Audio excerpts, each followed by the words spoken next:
Hey Internet, here's a quick video on my build rotation for Frost Death Knight if you're using it for PvP. If you're new to Frost, I think this is a really good starting spec. It's really powerful, really straightforward, and easy to manage. So let's jump into it.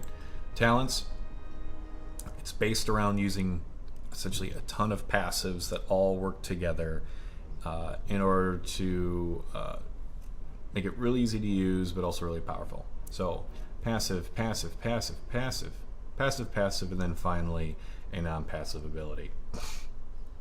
But Icy Talons, Frost Strike also increases your melee attack speed by 10% for 6 seconds, stacking up to 3 times. That means that your auto attacks are going to, your auto attack speed is going to be increased by up to 30%, and you use Frost Strike a lot. So you're doing many more auto attacks. Frozen Pulse, while you have fewer than 2 full runes, your auto attacks radiate intense cold, just doing damage to enemies that are nearby. The way that I usually play this is I'm kind of just dumping runes and then dumping runic power. So there's a lot of time where I'm using Frost Strike, still using abilities, but my auto attacks are doing extra damage because I don't have 2 full runes, and I'm also doing more auto attacks because of the previous talent.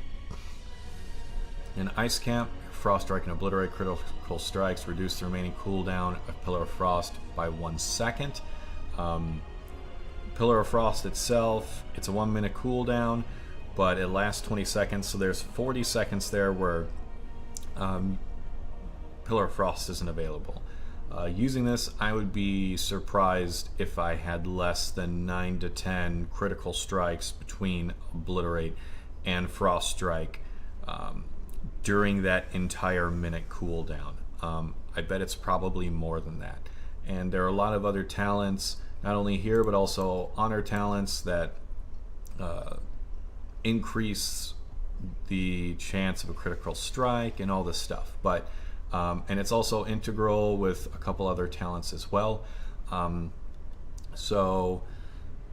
Very important talent here, and even if it's not proccing anything else, just having that increased damage, that increased strength is great. Winter is coming. Enemies struck 5 times by Remorseless Winter while your Pillar of Frost is active are stunned for 4 seconds. So again, you know, we've got maybe 30 seconds of cooldown for Pillar of Frost out of a total minute. So, you know, in theory, half the game I've got Pillar of Frost activated, so for half the game my Remorseless Winter can also become a stun, which is great. Permafrost, when you deal damage with auto attacks, you get an Absorb Shield equal to 30% of the damage dealt.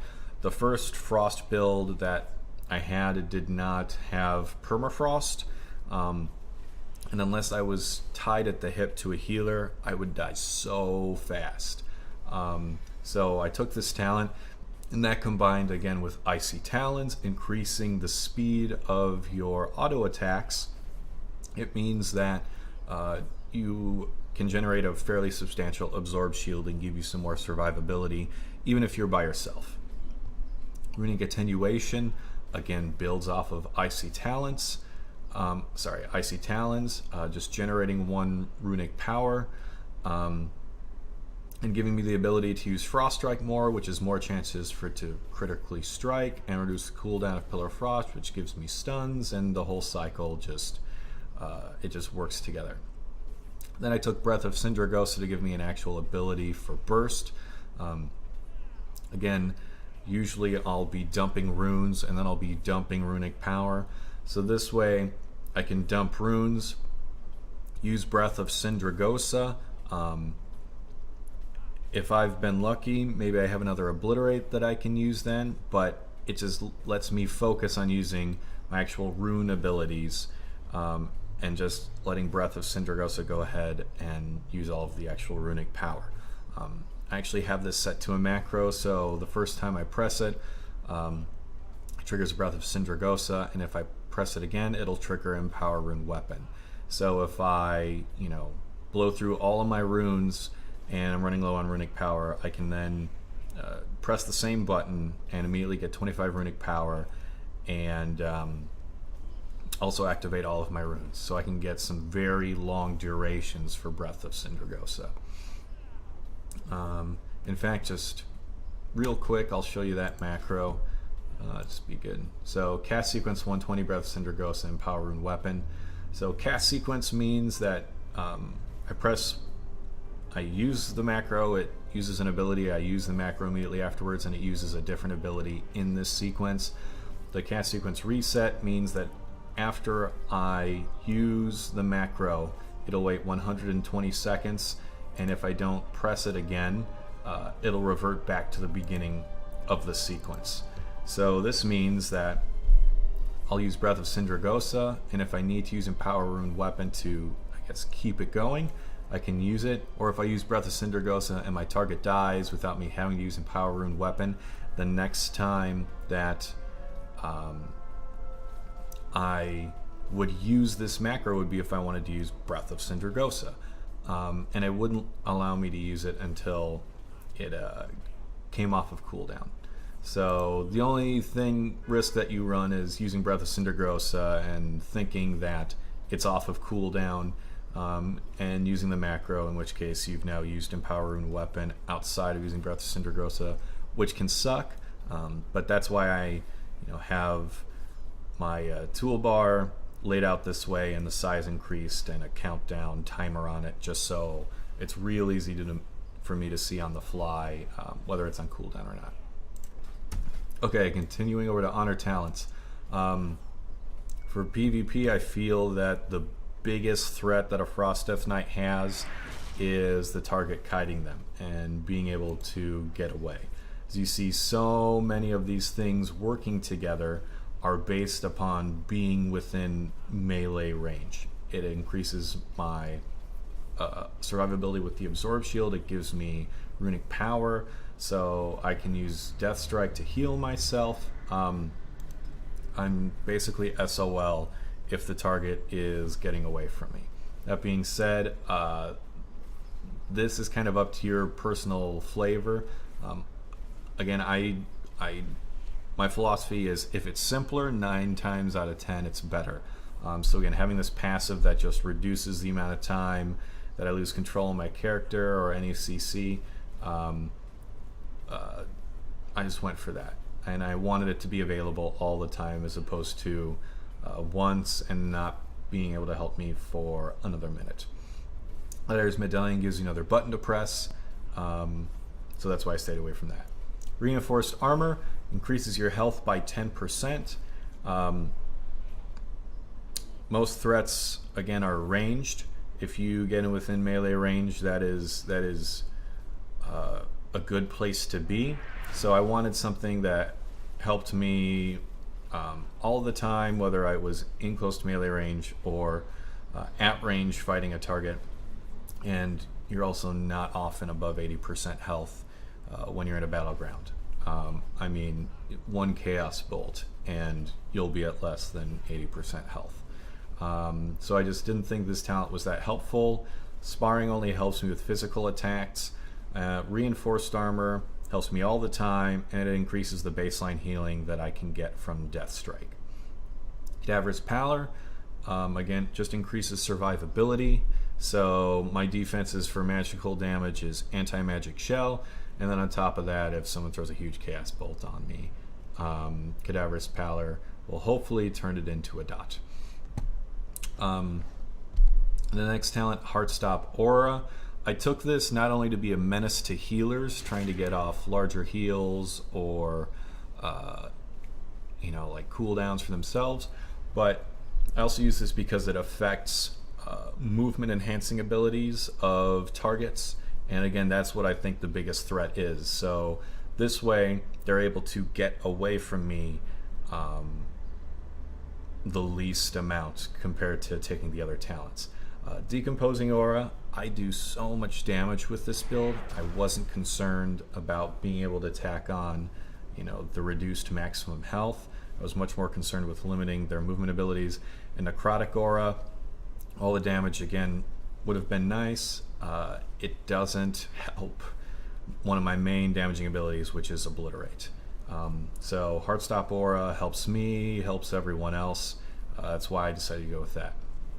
Frozen Center is probably the most important single talent out of here because it synergizes with everything going on this side of the talent so well.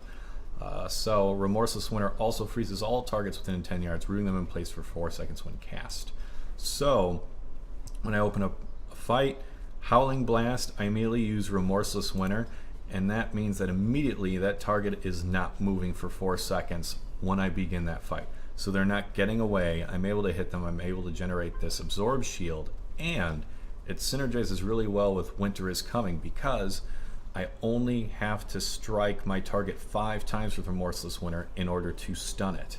And it's guaranteed that I'm going to hit them at least 4 times. So I really only have to stay within range for 1 extra second in order to get that stun. That's huge. In addition, it also works really well with the next talent, Tundra Stalker, in which case Frost Strike damage is increased on snare targets, and it's the critical strike chance increased by 50% on rooted targets. So again, every time I open up a fight, I'm rooting everyone around me in place, including my target, and then Frost Strike immediately has an increased critical strike chance, and that having a critical strike chance works in Ice Cap's favor because it reduces the cooldown of Pillar of Frost. That is then making it more likely and often that Remorseless Winter is giving me a stun. And again, it just all synergizes really well, and it's all passive. It's not adding extra buttons or sequences that you have to go through. All right, let's go into rotations and talents. I talked about it a little already, but start off with Howling Blast, throw down Remorseless Winter. I've got this set to a macro, so it's always triggering Pillar of Frost whenever it can. Obliterate and Frost Strike, I just essentially keep my eye on the runic power, and if it gets above 40, that's when I'll throw out a Frost Strike usually. If I want to build up and do some burst, I'll let it go a little further, use Breath of Syndragosa. And if I begin to get low on health, I'll use Death Strike. And I've got this macroed, so when I use it, it triggers Icebound Fortitude as well as uses a health stone if I have one in my inventory. This is really important because I have an artifact talent here. Death Strike heals for 300% more while Icebound Fortitude is active. So if every time, or at least once every 3 minutes, every time that I'm using Death Strike, it's healing for 400% of its usual damage, that's massive. Even if you get the minimum amount of healing from Death Strike, that's 40% of your maximum health from pressing one button. And let alone using it twice, within the period of time that Icebound Fortitude is active. And that's before talking about the damage that you've received in the previous 5 seconds. So that amount that you can be healed can be even more than that. Again, paired with the Hellstone. The only time that I'm going to be using Death Strike is if I'm worried about dying. So just being able to use all this to where I can press a single button and go back to damage again immediately, or maybe press it twice and get back to almost full health, is really easy, and it's really effective. Just to show you this macro super quick. I use this macro for all my different specs. So as you see, there's some blood stuff going on here as well, and even though I'm in Frost, it just ignores the other parts of the macro. So there you go. Talking a little bit about the greatest threat as a Frost Death Knight, again, is the target running away from you and kiting you. So Remorseless Winter roots them in place. It reduces their movement speed. You've always got the signature Death Grip to pull them back to you. I've got Chains of Ice keybound to my mouse wheel, and when all of that fails, you've always also got Wraith Walk in order to try and catch up with them. So yeah, just keep all those abilities, especially the ones that help you get closer to your enemy, in mind. That is where management definitely comes into play. The management in terms of runic power and runes here is really easy, so you don't have to worry about that too much. But just to illustrate everything, I'll beat up on this training dummy a little bit just so you can see. And here we go. So open up with Howling Blast, Remorseless Winter, see triggering Pillar of Frost. Using all of this.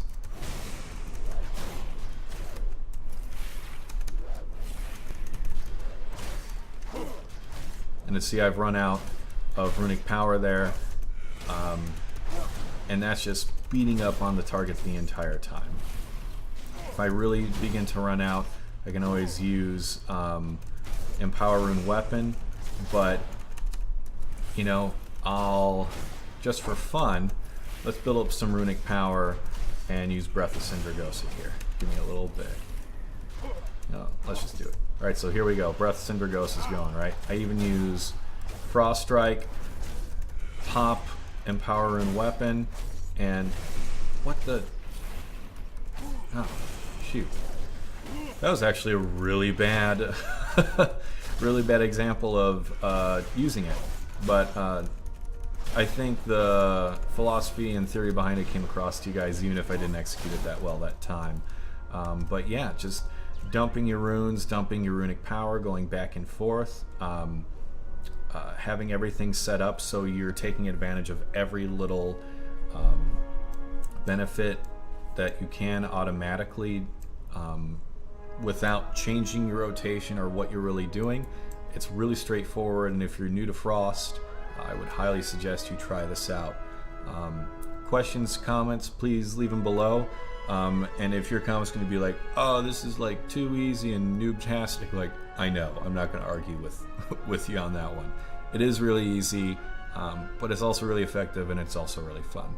But any other comments, please leave them below, and I'll see you guys in the next video. Hope this was helpful. Bye.